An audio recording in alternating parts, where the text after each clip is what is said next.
Bonjour à tous, j'espère que vous allez bien. Je vous retrouve aujourd'hui pour vous parler de l'assurance vie. On entend souvent dire que c'est le placement préféré des Français et en effet, le cumul de tous les encours de toutes les assurances vie de France s'élevait fin 2020 à près de 1789 milliards d'euros. Cependant, je trouve malheureusement que trop peu de personnes ignorent encore ce qu'est exactement une assurance vie et notamment les plus jeunes. Et je constate surtout que malheureusement, de plus en plus de personnes s'en font une idée qui est un petit peu faussée, tout simplement parce que ces personnes sont tombées sur des informations fausses ou incomplètes qui viennent de personnes qui font un petit peu exprès en fait de se montrer totalement alarmistes et qui font exprès de jouer sur la peur des gens, tout simplement pour faire des vues en fait. Dans cette vidéo, je vais donc vous expliquer point par point comment fonctionne l'assurance vie et pourquoi, selon moi, tout le monde, quels que soient ses moyens, devrait au moins en posséder une. Et spoiler, vous allez voir que c'est une des dernières niches fiscales qui subsistent en France et surtout que c'est un excellent moyen de faire jouer les intérêts composés. En premier lieu, on va donc voir ensemble ce qu'est exactement l'assurance vie et quelles sont ses particularités. On s'intéressera ensuite aux produits dans lesquels on peut investir à l'intérieur de cette enveloppe et surtout quel rendement on peut en espérer. On se penchera également sur la question du type de gestion à adopter et on fera également un point sur les frais qu'il faut prendre en compte. On fera également un point sur la fiscalité et pour terminer, je vous partagerai mon expérience personnelle avec l'assurance vie et je vous donnerai mon avis général dessus. L'assurance vie est donc un moyen de placer et de faire fructifier votre épargne. C'est un contrat auquel vous pouvez souscrire uniquement auprès d'une compagnie d'assurance. Donc en fait, si jamais vous voulez passer par un banquier, un conseiller en gestion de patrimoine, en fait, ceux-ci ne seront que des intermédiaires dans la transaction et ils passeront forcément par un assureur partenaire. Ensuite, vous pouvez posséder autant d'assurance vie que vous le désirez, ouvertes chez des assureurs différents ou pas. Et contrairement au PEA, qui est une autre niche fiscale dont je vous ai déjà parlé sur cette chaîne, il n'y a pas de plafond de versement, donc vous pouvez mettre autant d'argent que vous voulez dessus, des millions, pourquoi pas. Et enfin, sachez cependant que les sommes que vous placez sur une assurance vie sont garanties à hauteur de 70 000 € par assureur en cas de faillite de l'assureur. Donc si jamais vous avez des millions à placer, peut-être qu'il faut envisager de placer sur plusieurs assurances vie différentes avec différents assureurs. Une des premières confusions que certaines personnes peuvent avoir, c'est de penser que l'assurance vie est en fait une assurance décès, alors qu'en fait, ça n'a rien à voir. Quand on parle d'assurance vie, on parle en fait d'une enveloppe à laquelle on va pouvoir investir, alors que l'assurance décès, c'est plutôt, par exemple, les 30 € par mois que vous allez payer un assureur qui, en contrepartie, s'engage à rembourser votre emprunt immobilier si jamais vous décédez, afin que vous ne laissiez pas de dette à vos héritiers. D'autre part, l'assurance vie est un contrat qui n'a pas de durée limitée dans le temps. Donc bien sûr, vous pouvez à tout moment le clôturer si ça vous chante, mais sinon, si vous ne faites rien, en fait, il se dénouera le jour de votre décès. Et à ce moment-là, l'argent qui se trouve dessus sera versé à un bénéficiaire que vous aurez désigné le jour de l'ouverture de l'assurance vie, ou bien si jamais à un moment vous avez voulu changer d'avis, que vous vous êtes brouillé avec quelqu'un, vous pouvez très bien à tout moment changer de bénéficiaire pour l'assurance vie et sachez que ce n'est pas forcément quelqu'un de votre famille, ça peut très bien être un ami, l'enfant d'un ami, etc. Sachez d'ailleurs que le notaire qui sera en charge de votre succession sera amené à un moment donné à consulter un fichier national qui s'appelle Ficovie, qui recense en fait toutes les assurances vie qui ont plus de 7 500 € dessus, donc pour vérifier tout simplement si vous n'avez pas de patrimoine à transmettre de ce côté-là. Cependant, je vous conseille vivement d'anticiper ces choses-là, tout simplement parce qu'en fait, on ne sait jamais. Et vraiment, un jour, prenez le temps de rédiger un testament en inscrivant toutes les assurances vie et d'ailleurs tous les placements de manière générale que vous avez et qui en est le bénéficiaire pour chaque ligne. Comme ça sera beaucoup plus simple et rien ne sera oublié dans la nature le moment venu. Et enfin, il existe une idée reçue selon laquelle l'argent placé en assurance vie serait bloqué pendant 8 ans.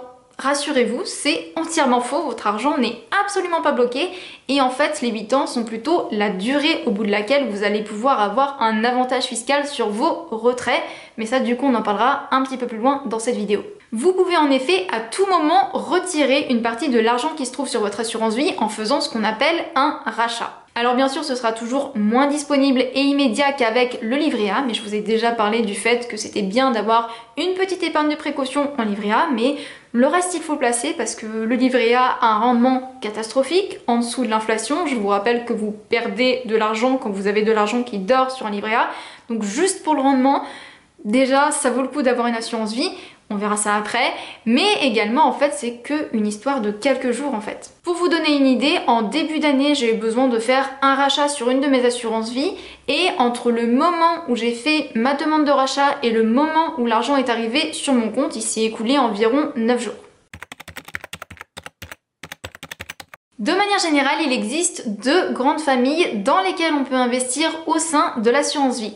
Premièrement, vous avez ce qu'on appelle les fonds euros et deuxièmement, vous avez les unités de compte. Les fonds euros sont des supports sécurisés et garantis en capital, ce qui veut dire que vous ne perdrez jamais plus que votre mise initiale.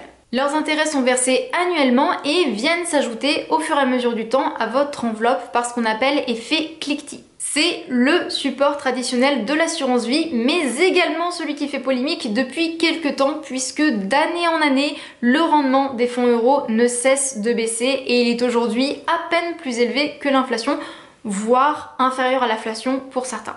Par exemple, le fonds d'évolution vie a fait seulement 1,41% en 2020 et encore, je ne vous parle que d'un seul fonds, mais il y en a des bien pires. D'autre part, il est vrai qu'une partie de ces fonds correspondent en fait à des dettes d'État et qu'on peut être amené à s'interroger sur la capacité des États à rembourser leurs dettes ces derniers temps. Il faut donc être vigilant au type de fonds qu'on vous propose de mettre dans votre assurance vie. D'ailleurs, vous êtes déjà probablement tombé sur YouTube sur des vidéos un petit peu alarmistes où les gens vous disent « Oh mon Dieu, c'est la fin du monde, c'est la fin de l'assurance vie, tout va s'effondrer, les Français vont perdre leur argent !» Alors qu'en fait, ils font vraiment un amalgame grossier entre les fonds euros d'un côté et l'assurance vie, qui est une enveloppe d'investissement, je le rappelle, de l'autre. On a vu que c'était pas la même chose et surtout, les fonds euros, c'est qu'une toute petite partie de ce dans quoi on peut investir au sein de l'assurance vie. Il y a quand même un fond de vérité parce qu'en fait, ces personnes font référence aux vieilles assurances vie traditionnelles dites monosupport, c'est-à-dire dans lesquelles il n'y a que des fonds euros et qui en effet aujourd'hui ne rapportent plus rien. Cependant, les contrats de nouvelle génération ont plutôt tendance à être multi-supports et donc plus diversifiés avec des rendements bien meilleurs grâce notamment à ce qu'on appelle les unités de compte. Contrairement aux fonds euros, ces unités de compte ne sont pas à capital garanti, ce qui veut dire que leur valeur et leur performance peuvent varier. Mais aujourd'hui, si on veut du rendement, il faut savoir accepter une part de risque et une part de volatilité. À titre de comparaison, une assurance vie qui est placée uniquement en fonds euros fera, 1 à 2% par an, alors qu'une assurance vie multi-support, bien gérée, dynamique, pourra certaines années dépasser les 10%. En contrepartie, encore une fois, d'un risque de perte. Donc peut-être qu'une année, elle fera moins 1%, peut-être que l'autre, elle fera 7%, peut-être qu'ensuite on fera 5%, on fera plus 10%, on fera moins 10%, etc., etc. Sachez que le choix en unité de compte est extrêmement varié et qu'il est nécessaire d'être soit très bien informé, soit très bien accompagné pour pouvoir vous y retrouver et surtout pour définir quelle est la chose la plus adaptée à votre profil, à votre situation et à vos objectifs. Pour résumer, vous avez tout d'abord la possibilité d'investir dans des valeurs boursières classiques comme des actions, des obligations ou encore des ETF. Ensuite, vous avez la possibilité d'investir dans ce qu'on appelle des produits structurés qui sont en fait des produits financiers qui intègrent beaucoup de critères et beaucoup de paramètres et dont je ne vais pas parler ici en fait parce que je trouve ça très nébuleux à comprendre et surtout je suis pas bien sûre moi-même d'avoir entièrement compris à quoi ça correspond donc désolée. Et enfin, sachez que vous avez également la possibilité d'intégrer une part d'immobilier dans votre assurance vie via ce qu'on appelle l'immobilier pierre-papier. Son principe, c'est que plutôt que de détenir des biens en nom propre, donc comme moi par exemple, j'ai de l'immobilier en nom propre, vous allez à la place détenir des parts dans des sociétés qui gèrent des parcs immobiliers de plusieurs dizaines, voire centaines de biens immobiliers et régulièrement vous allez toucher ce qu'on appelle des loyers. Le plus connu, c'est la SCPI.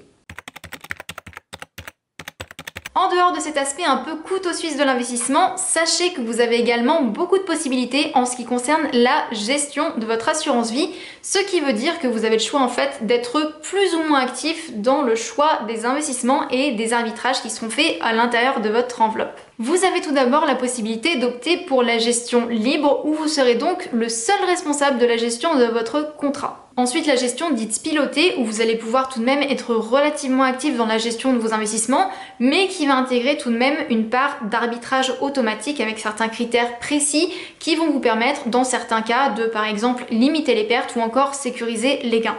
Et si jamais vous ne voulez vraiment vous occuper de rien, vous avez la possibilité d'opter pour une gestion dite profilée. Dans ce dernier cas, lorsque vous allez vouloir ouvrir une assurance vie, l'assureur va vous poser en fait une série de questions pour jauger un petit peu quel est votre goût du risque et du coup pour déterminer quel est votre profil investisseur. Est-ce que vous êtes plutôt prudent, équilibré ou dynamique ? Et du coup, en fonction du résultat, une enveloppe sera générée avec des placements plus ou moins risqués et donc plus ou moins potentiellement performants, ce qui fait que ce sera en adéquation avec le profil qui aura été déterminé précédemment. Et enfin, il existe également deux autres types de gestion qui sont cette fois-ci un petit peu moins répandus.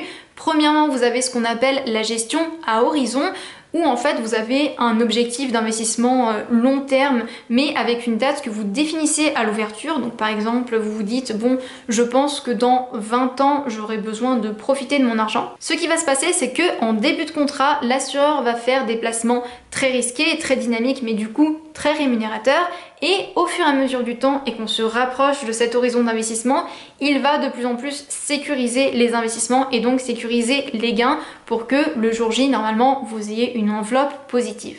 Et enfin, vous avez la gestion privée, mais qui concerne cette fois-ci seulement les gens qui ont plusieurs dizaines, voire centaines de milliers d'euros à placer, et où là, on est un petit peu dans une autre sphère et on tombe vraiment sur de la gestion professionnelle spécialisée sur les gros portefeuilles. Pour ouvrir une assurance vie, vous pouvez vous tourner vers un grand nombre d'interlocuteurs différents, à savoir votre banque traditionnelle, une banque en ligne, un courtier spécialisé, une mutuelle ou encore un conseiller en gestion de patrimoine. Cela signifie que si plusieurs choix s'offrent à vous, il faut prendre le temps de comparer toutes les options que vous avez en fonction notamment du type de gestion et du rendement que vous recherchez.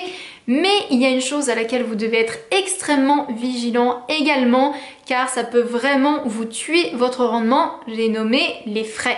En effet, il existe 3 types de frais relatifs à l'assurance vie qui varient largement d'un établissement à un autre. Tout d'abord, vous avez des frais de versement qui sont fonction du montant investi et qui varient généralement entre 0 à 5% en fonction des offres.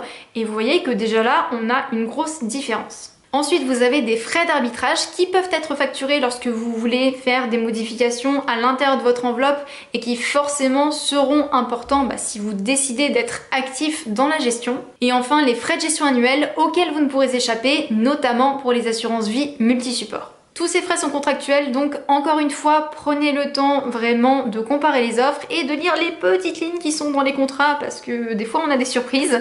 En tout cas, je pense ne rien vous apprendre quand je vous dis qu'aujourd'hui, les meilleures offres, on ne les trouve pas en physique, on les trouve en ligne.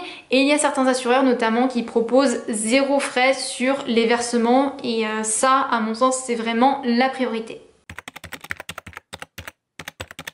Alors attention, gros disclaimer, mais les informations que je vais vous donner dans cette partie fiscalité ne sont valables qu'au moment où je filme cette vidéo et donc où je la publie, c'est-à-dire avec les règles de la loi Pacte de 2019 et pour les contrats récents. Donc si jamais vous avez un contrat qui est très ancien ou bien que vous regardez cette vidéo en 2050, d'ailleurs qu'est-ce que vous faites là si on est en 2050? J'aimerais bien le savoir.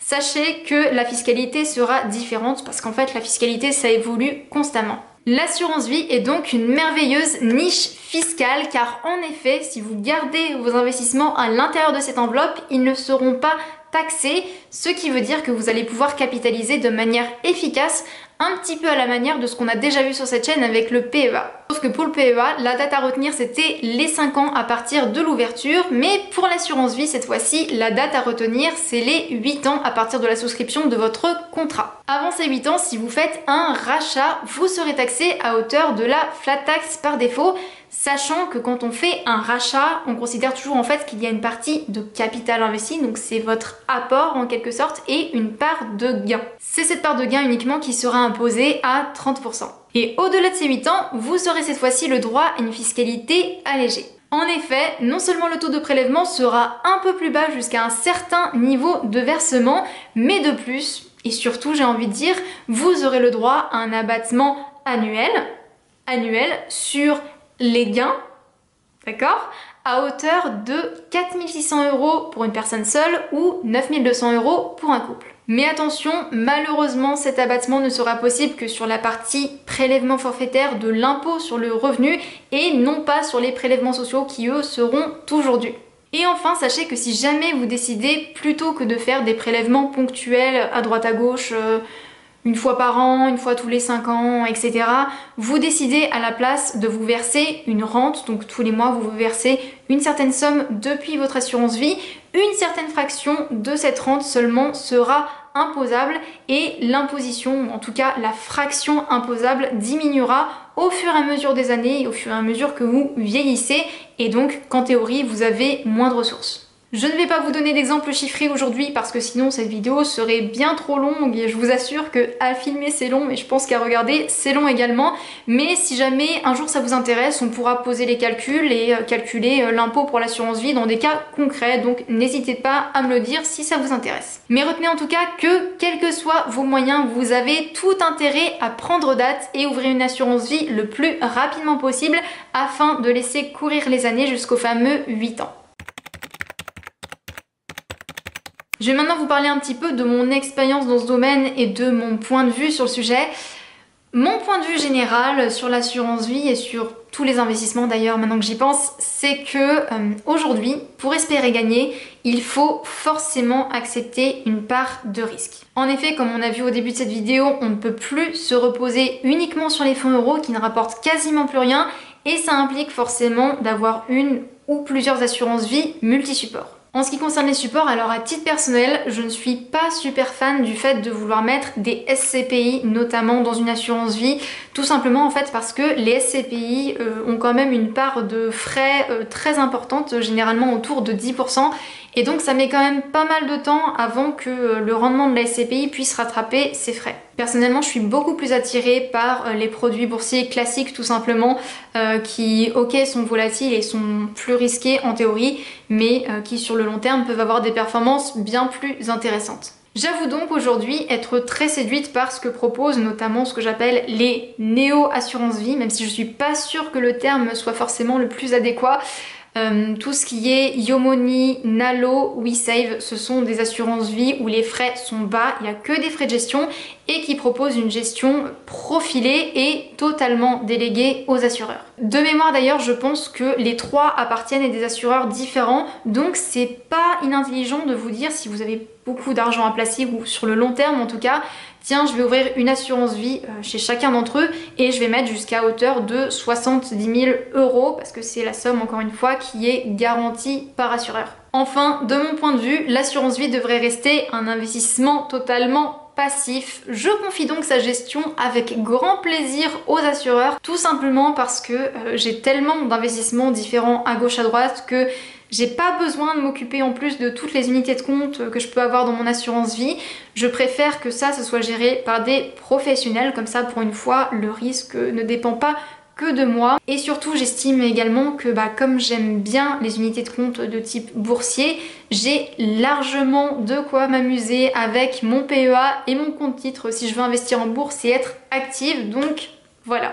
À titre personnel, je possède donc 2 assurances vie. La première a été ouverte à l'automne 2019 chez Yomoni. J'ai commencé avec le profil de risque P6, puis je suis passée il n'y a pas si longtemps que ça au profil P8, sachant que le profil P1 c'est le profil le plus prudent et P10 le plus agressif. Vous voyez que moi je suis quand même sur un profil super dynamique. Donc jusqu'ici j'en suis très contente parce que à l'heure où je vous parle elle a fait plus 18%, donc sur 1 an et demi c'est quand même pas mal, mais forcément je m'attends à ce qu'il y ait des fluctuations et que ce soit pas tout rose tous les jours. Ça n'a pas été tout rose d'ailleurs au moment de la crise quand les marchés se sont effondrés en mars 2020, mais je considère qu'une assurance vie ça doit s'apprécier vraiment sur le long terme.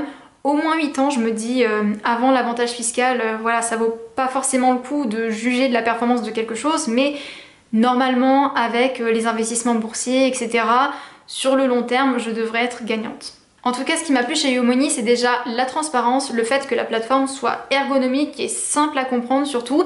Il n'y a pas beaucoup de frais, je crois que c'est 1,6% annuel tout compris dans les frais de gestion, donc c'est quand même vachement plus bas qu'une banque traditionnelle en physique. Et enfin, forcément, les performances qui étaient annoncées. Et ma deuxième assurance vie, je l'ai ouverte tout récemment, l'été dernier, via une conseillère en gestion de patrimoine chez l'assureur Vie+.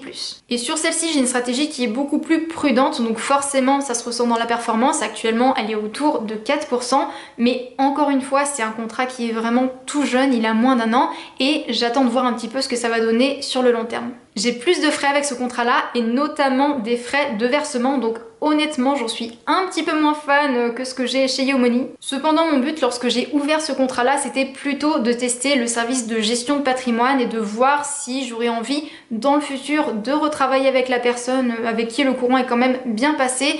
Donc voilà, c'est quelque chose d'un petit peu différent, la démarche est un peu différente. Et je me dis, si ça se passe bien pour une assurance vie, peut-être que dans le futur, j'aurais envie de retourner voir cette personne-là en particulier pour des placements peut-être un petit peu plus prudents. Sur ce, j'espère vraiment que cette vidéo vous a plu et qu'elle vous permet maintenant de comprendre ce qu'est l'assurance vie et comment elle fonctionne. Je vous invite à exploser la barre de like parce que vous ne vous rendez pas compte, mais j'ai mis des heures à vous préparer tout ça, à vous faire vraiment le meilleur condensé de toutes les infos que je pouvais trouver pour vous. Donc merci de me soutenir. N'hésitez pas à partager la vidéo à des gens que vous connaissez si jamais vous pensez que eux aussi doivent s'instruire sur le sujet. Je vous invite également à vous abonner à la chaîne, à activer la cloche si vous voulez suivre mes investissements, mes tribulations, j'ai envie de vous dire, tout au long du temps. Et puis je vous fais de gros bisous et je vous dis à très bientôt pour une prochaine vidéo. Ciao!